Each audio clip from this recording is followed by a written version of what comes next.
Aqui fechando, né, o seminário onde ele introduziu a visão do significante e que o significante em si não significa nada.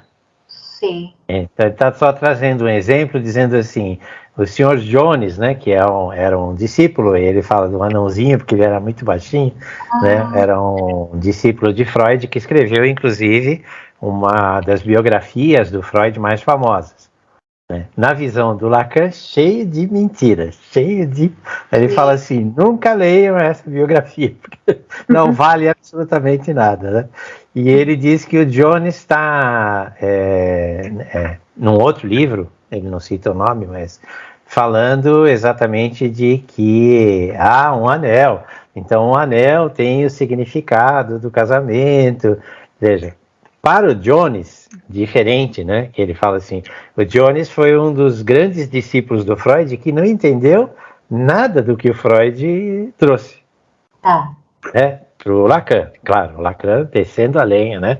O Jones era um dos caras influentes lá na IPA, que inclusive tenta bloquear quando o Lacan pede para ser analista de data, o Jones é contra.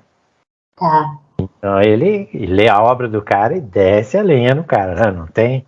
Então ele fala assim, ele não entendeu o que o Freud trouxe para nós, porque o Freud já mais ou menos, de novo, para o Lacan, indicava que as coisas no inconsciente não têm um significado específico. Anel é anel. Pode significar qualquer coisa redonda com um buraco no meio. Né? Quer dizer, não há diretamente para o Jones uma relação, o anel é o representante do casamento. Porque o anel seria o representante da vagina da mulher. Ele diz assim, o que o Jones entendeu ao pé da letra, o que o Freud fala em relação a essa questão fálica. Depois ele vai falar mais sobre isso. Né? A penetração. Né? A posição do poder masculino. E ele diz assim, então, o anel só pode significar isso.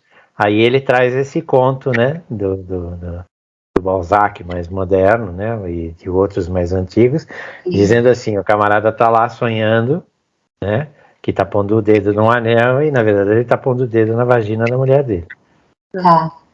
Nada a ver, né? Então, ele diz isso, ele fala assim, bom, para essa turma, né, ele fala assim, tudo tem que ter alguma explicação. Fim de papo. E ele fala assim, nós vamos aqui tentar dar um outro caminho para essas coisas. Dizer assim, não, pode ter qualquer, daqui a pouco ele vai falar do arco-íris. Então, qualquer coisa pode significar um anel. Qualquer coisa pode significar um arco-íris. Tá certo? E para quem nunca nem ouviu falar de um arco-íris e nunca viu um arco-íris, o arco-íris não existe. Né? Fala assim, você pode ver uma coisa lá no céu e achar que, sei lá, é um ET que trouxe aqui.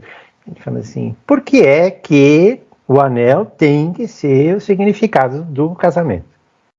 Não, foi um dos significados dados. Ele entra na história. É sempre o como.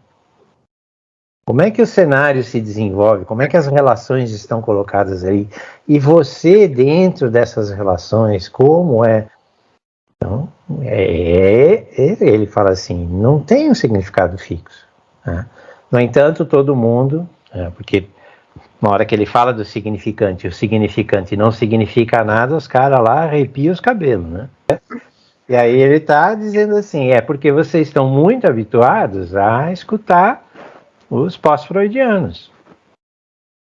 Para eles tudo tem sentido, tudo tem explicação, tudo tem significado. E ele fala, não tem. Aquilo que está muito claro é o que não interessa. Interessa o que não aparece. Né? Não era minha mãe. Lembra da história A denegação, é isso que interessa, porque o inconsciente botou ali uma outra pessoa e escondeu algo. O que é que está oculto? O que é que não está sendo revelado? Bastante. Não é uma coisa, isto quer dizer aquilo. Esquece. Pula do meteoro e do arco-íris para o falo, né? Então, Cafúzio, né? Cafúzio. O que é um arco-íris? A luz passa através da gota e ela forma um raio, né? Já fizeram essa experiência de pegar um raio de sol? Nunca fizeram? Um copo d'água? Copo d'água em cima da mesa, de repente entra um facho de luz pela janela. Na hora que ele atravessa o copo de água, várias cores aparecem na mesa. A água funciona como um prisma, né? Com prisma de vidro, mais fácil de fazer, né? Aí ele solta todas aquelas cores, né? Porque é a decomposição da luz. A luz branca, na verdade, não é branca. Ela é composta de todas as outras cores, né? E o prisma e a água consegue, através de uma certa posição, tal, também fazer a mesma função. E ele fala, isso é evaporação de um lago. Se você nunca viu, se você não sabe, Aí ele diz assim, não dá nem para conversar com o arco-íris, né? Ele não fala. Então, é isso. E ele está introduzindo aqui, o meteoro é a mesma coisa. É alguma coisa que acontece lá no céu, né? Um pedaço de você dizer, este aqui é o pai, a criança já sabe que existe alguém que exerce esse poder. E aí ele vai dizer, é a diferença entre o que o Freud dizia e o que nós estamos dizendo. Freud dizia assim, o falo é um poder masculino. É o poder desse pai. E a criança tem medo de perder este poder, de perder este falo. Então ele diz assim, tanto que no caso Hans, né, nós analisamos juntos, e a mãe fazia ameaça, né, tira a mão daí que eu vou cortar, vou chamar o médico para cortar. E aí ele começa a ter todas aquelas fantasias de botar um cano, lembram disso? O que o Freud coloca? Ele diz assim, né, o falo é masculino, é do homem e ele não circula. Lacan, o falo é simbólico. Não é esse falo que está sendo colocado a nível imaginário. Ele é simbólico, ele é um representante de alguma coisa e ele circula o tempo todo.